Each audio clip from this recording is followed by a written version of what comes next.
Post lunch sleepiness இல்லைன்னா ஒரு சோம்பேறித்தனம் ஏன் வருது? 2 காரணம் இருக்கு. ஒண்ணு நம்ம டயட்ல இருக்கக்கூடிய அதிகப்படியான கார்போஹைட்ரேட்ஸ் இல்ல ரிஃபைன்டு சுகர்ஸ் இல்லைன்னா நிறைய இனிப்பு பொருட்கள் இதெல்லாம் சாப்பிட்றதுனால வரக்கூடிய ஒரு ஸ்லீப்பினஸ். இன்னொரு காரணம் டைஜஷனுக்காக வேண்டி நம்மளோட சர்க்குலேஷன் நிறைய டைஜஸ்டிவ் சிஸ்டம்க்கு போறதுனாலையும் வரக்கூடிய லேசினஸ் இல்லைன்னா ஒரு ஸ்லீப்பினஸ் தான்.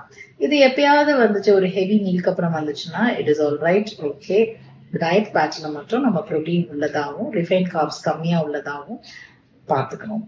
அதர்வைஸ் ரொம்ப ரிப்பீட்டடா வருதுன்னா it is a red flag indicating you are in a prediabetic stage.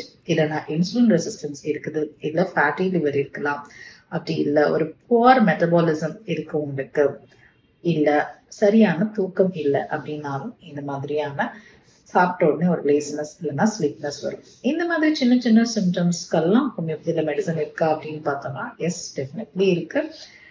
ஃப்ரீக்வெண்ட்டாக வரக்கூடிய இந்த மாதிரி ஸ்லீப்னஸ் இல்லைனா ட்ரௌசினஸ்க்கு நாம எடுத்துக்கிட்டோம், ஹோமியோபதி மெடிசன்ஸ் எடுத்துட்டோம்னா ஃபர்தராக வரக்கூடிய காம்ப்ளிகேஷன்ஸை ப்ரிவென்ட் பண்ணிக்கலாம்.